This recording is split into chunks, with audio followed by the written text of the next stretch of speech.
My fiancé texted, I need a month to decide if you're worth it. I texted back, take all the time you need. What she found out, 24 hours later, changed her mind instantly. Original post: I, 32 male, got the text Tuesday morning while prepping breakfast. My fiancée Tessa, 29, and I have been together 4 years, engaged for 8 months. Wedding planned for next spring. The text came at 7:23 a.m. Tessa, Marcus, I need some time to think about us, about whether you're really worth committing my life to. I need a month to decide. Don't contact me during this time. I stared at my phone for maybe 30 seconds. 4 years together, living together for 2, and she needs a month to decide if I'm worth it? My response: take all the time you need. Then I put my phone down and finished making my eggs. Ate breakfast, got dressed, went to work like it was any other Tuesday. Here's what Tessa didn't know when she sent that text. See, I handle a lot of things quietly, not because I'm some martyr or whatever, just because it's easier that way. Less drama. But when someone tells you they need to evaluate your worth, well, that changes the equation. First thing I did was call my property manager. The apartment we live in? It's mine. Bought it 3 years ago before we moved in together. Tessa's name isn't on anything. She pays me $400 a month as her share, which doesn't even cover utilities, but I never pushed it. Hey Jim, quick question.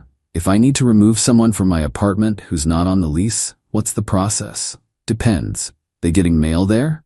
Been there over 30 days? Yeah, about 2 years. Then they're a month-to-month tenant legally. You need to give 30 days written notice. Perfect. She wanted a month anyway. Next, I called my insurance company. Tessa's been on my health insurance through my work for the past year. Her job at the boutique doesn't offer benefits. Open enrollment just happens to be this month. Hi, I need to remove someone from my coverage during open enrollment. Yes, effective immediately when the window opens next week. No qualifying event, just open enrollment changes. The car situation was trickier. 2 years ago, Tessa's ancient Honda died. I helped her get a newer Mazda. The loan's in my name because her credit was trash from old shopping debt. She makes the $300 monthly payment. Sometimes, when she remembers, I've covered it, let me check my spreadsheet. 11 times out of 24 months. I didn't do anything about the car yet. Just made a note to discuss with my lawyer. By lunch, I'd made a list. Apartment, mine. Health insurance, through my job. Car insurance, my policy. Phone plan, she's on my family plan. Gym membership, my corporate account. Streaming services, all mine. Credit card, she's an authorized user on one. I wasn't being petty. She wanted to evaluate my worth? Cool. But that evaluation period means we're not partners anymore. Partners share things. Evaluators don't get partner benefits. That evening, I came home to an empty apartment. Her stuff was still there, but she'd packed a bag. Found a note. Staying with Bianca for a bit, please respect my need for space. I ordered Chinese food and watched the game. Slept like a baby. Wednesday morning, 6:47 a.m. my phone explodes. 17 missed calls. 43 texts. It started with confusion. Tessa, my card got declined at Starbucks? Marcus, what's going on? Why isn't my card working? Then escalation. This isn't funny. I can't get gas, my card won't work. Answer your phone. Then bargaining. Baby, please. I need to get to work. Can we talk? I didn't mean it like that. The calls started at 7:15. I didn't answer. She wanted space to evaluate. She got it. 8:30 a.m. I get a call from Bianca. Declined. 9 a.m. unknown number. I answer. Is this Marcus? Male voice. Aggressive. Who's asking? This is Damon, Tessa's brother. What the hell did you do? She's stranded at a gas station crying. I didn't do anything, Damon. Tessa asked for a month to evaluate whether I'm worth committing to. I'm respecting her wishes. By cutting off her cards? That's financial abuse. I actually laughed. Financial abuse? Damon, I removed her as an authorized user from my credit card. She wanted to evaluate our relationship. That means we're not together right now. Why would she have access to my credit? She needs that card.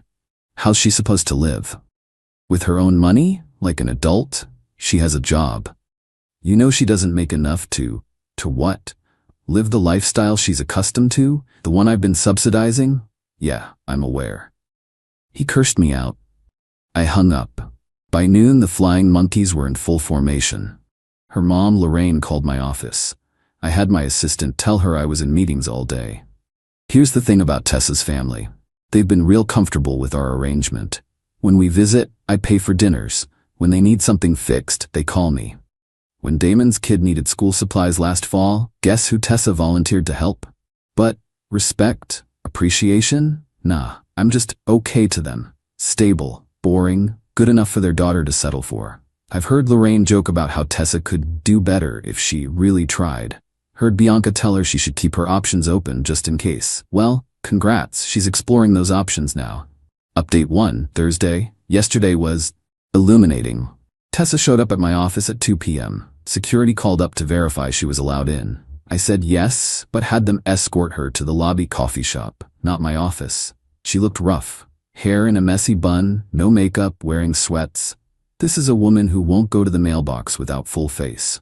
Marcus, please. We need to talk. I checked my watch. I have 15 minutes. What's up? Her face crumpled. What's up? Are you serious? You canceled my cards. My phone isn't working. I couldn't even Uber here. Bianca had to drive me. Your phone? I pulled out my personal phone, checked the family plan. Huh. Looks like you used 45 gigabytes of data this month already. It's throttled, not canceled. That's why I told you to upgrade your line to unlimited, but you said it was too expensive. I meant, it works, but Marcus, please, this is insane. You can't just cut me off from everything. I haven't cut you off from anything that's yours. Your credit cards should work fine. Your car works. Your job exists. What exactly did I cut you off from? She stared at me. You know I can't afford, Marcus, my cards are maxed. You know that. I did know that, because I've been paying them down. Another thing I handled quietly. Stop those payments Tuesday morning too. Tessa, you texted me saying you need a month to evaluate if I'm worth committing to. Your exact words. That means we're on a break, right? Why would I continue paying for someone who's evaluating whether I'm worth it? That's not, I didn't mean. What did you mean then? She shifted in her seat. Bianca said, she thought maybe you were taking me for granted. That you'd gotten too comfortable. She said I should shake things up, make you work for it a little. There it was. So this was a game? A manipulation tactic? No, I mean, I just wanted to see if you'd fight for me, for us. Fight for someone who questions my worth after 4 years? Why would I do that? Because you love me. I did. Very much. Enough to carry you financially for years without complaint. Enough to deal with your family's disrespect. Enough to pretend I didn't notice you've been window shopping for my replacement on dating apps. Her face went white. How did you? Your iPad syncs to your phone, Tessa. When you browse Bumble on your phone, it shows in your iPad history. Been happening for about 2 months now. Silence. Look, I said, standing. You wanted a month to evaluate? Take it. But evaluate the real situation, not the subsidized version. Figure out what you actually bring to a relationship besides expectations and what your actual options are. I'll have a written 30-day notice to vacate delivered to the apartment tomorrow. Marcus, wait, I left. Last night was interesting. Around 8 p.m. her stuff started disappearing from the apartment. Not my problem. She has a key until the 30 days are up. But she was clearly panic moving things to Bianca's. Then the text started again, but not from Tessa, from everyone else. Lorraine, you're evicting my daughter? What kind of man are you? Damon, bro, you're really gonna make her homeless over a fight? Bianca, she's crying nonstop. Hope you're happy. Even got one from Tessa's cousin. Heard you're being a total a-hole to Tessa. She deserves better. I didn't respond to any of them. But here's the wild part. Around 11 p.m., I get a call from my buddy Derek, who tends bar at a place downtown. Yo, isn't Tessa your girl? Not anymore. Why? She's here with some dude. They've been here like 2 hours. She's all over him.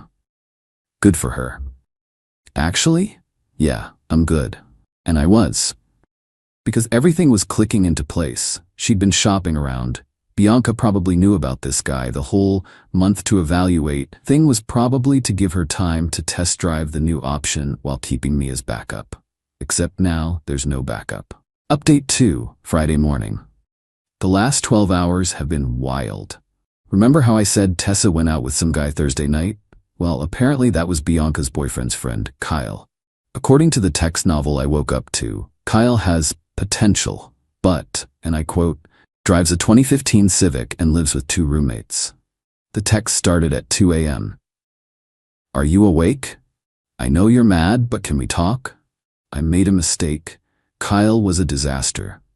He wanted to split the bill. Split the bill, Marcus. You never made me pay for anything. I'm at Bianca's, but she's getting annoyed. Says I can't stay here forever. Marcus, please. At 7 a.m., Lorraine called again. This time I answered. Marcus, honey, I think there's been a misunderstanding. No misunderstanding, Lorraine. Tessa was clear. She's young. She doesn't know what she wants. You know how girls are. She's 29. You're really gonna throw away 4 years over one little mistake? What mistake? Being honest about how she sees me? Or thinking she could find a better meal ticket? How dare you? Lorraine, did you know she's been on dating apps for 2 months? While wearing the engagement ring I bought? While living in my apartment? While spending my money? Silence. This isn't one mistake. It's who she is. And you know what? That's partially on me. I enabled it, but it's mostly on you for raising a daughter who thinks relationships are about what she can get, not what she can give. She gives plenty. She loves you. Really? Name one sacrifice she's made for me in 4 years. One time she put my needs first. One bill she's consistently paid. One time she stood up to you or Bianca when they disrespected me. Longer silence. I thought so. Have a nice day, Lorraine. But the real circus started at 9 a.m. I'm working from home in a video meeting when I hear commotion outside. Look out my window. There's a U-Haul blocking the street, and Tessa, Bianca, Damon, and 2 guys I don't recognize are unloading boxes. I muted myself and walked to the door. Can I help you? Tessa rushed forward. Baby, I'm moving back in. I'm sorry, I was stupid. No. What do you mean no? This is my home. This is my apartment. You're a month-to-month tenant who's been given 30 days notice to vacate, which you received yesterday. Damon stepped up. Come on, man. Don't be a duck. Let her move her stuff back in. Her stuff never left. She took it to Bianca's last night. Now she's trying to move it back. That's not happening. Bianca chimed in. She has tenant rights. She does, for the next 29 days, but she can't move out and then back in while under an eviction notice. That's not how it works. One of the unknown guys, Kyle I'm assuming, stepped forward. Hey bro, maybe just let her. Are you Kyle? The guy she was out with last night? He looked confused. Yeah? And you're here helping her move back in with her ex? The same ex she told you was emotionally abusive and controlling? Kyle looked at Tessa. You said he was abusive? Tessa went red. It's complicated. I laughed, actually laughed. Kyle, my man, run. Whatever she told you about me, whatever she promised you, it's not worth it. Trust me.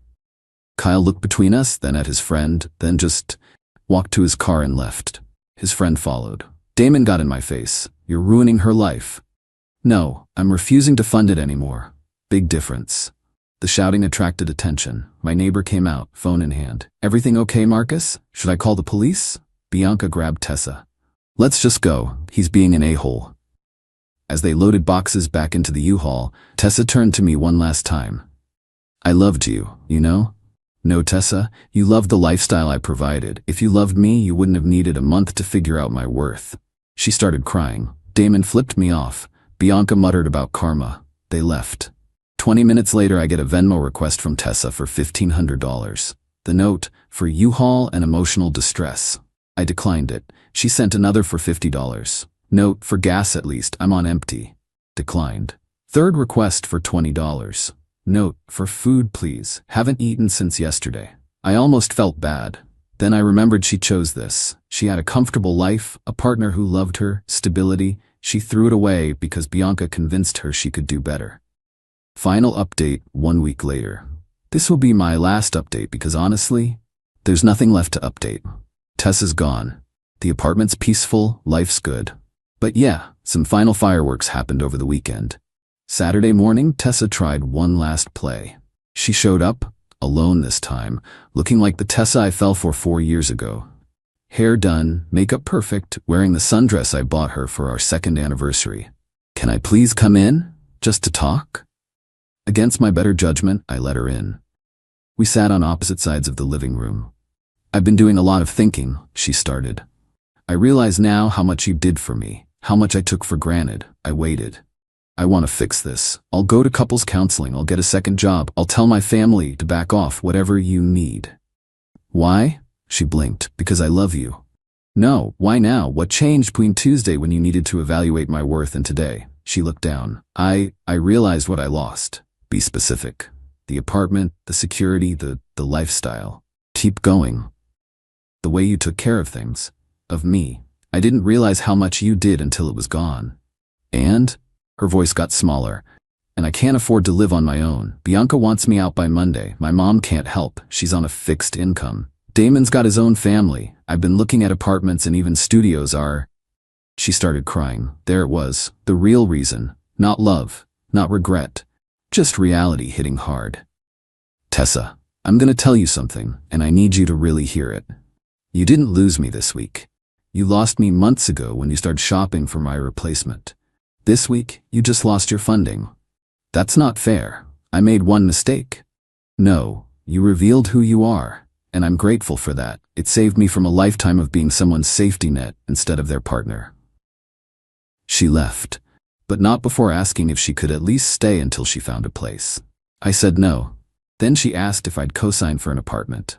Also no. Finally, she asked if I'd loan her first and last month's rent. No. The smear campaign started Sunday. Suddenly, I'm all over social media as the villain. Tessa posted a sob story about her narcissistic ex who financially abused her and made her homeless. Bianca backed her up with stories about how controlling I was, how I isolated Tessa from her support system. My favorite was Lorraine's post about how I manipulated her daughter and trapped her in financial dependence only to cruelly abandon her. I didn't respond. But my sister did. With receipts. Screenshots of Tessa's dating profiles, active while engaged. Bank statements showing my payments for her credit cards. Text messages where Tessa bragged to her cousin about having me wrapped around her finger. Even found an old Facebook post where Tessa called me her walking ATM with laughing emojis. The posts came down real quick after that. Last I heard, through mutual friends, Tessa's living with her mom in her mom's one-bedroom mansion. She's picking up extra shifts at the boutique. Kyle ghosted her after the U-Haul incident. Bianca's boyfriend dumped her. After finding out, she encouraged Tessa to explore options. While engaged, Damon asked our mutual friend if I'd be willing to hire him for some contracting work. I'm not. As for me, I'm good. Better than good, actually. Went on a date Wednesday with a woman from my gym. She insisted on splitting the check. When I offered to pay anyway, she said, I appreciate that, but I've got it. I like to contribute. Nearly fell off my chair. We're going out again tomorrow. Oh, and remember that 30-day notice? Tessa has 22 days left. She hasn't been back to get her stuff. If it's still here when the time's up, it's going to Goodwill. Some lessons learned. 1. When someone shows you who they are, believe them. 2. Love isn't enough if there's no respect. 3. You can't build a partnership with someone who sees you as a resource. 4. The right person won't need a month to figure out your worth. Thanks for reading Reddit. I'm out.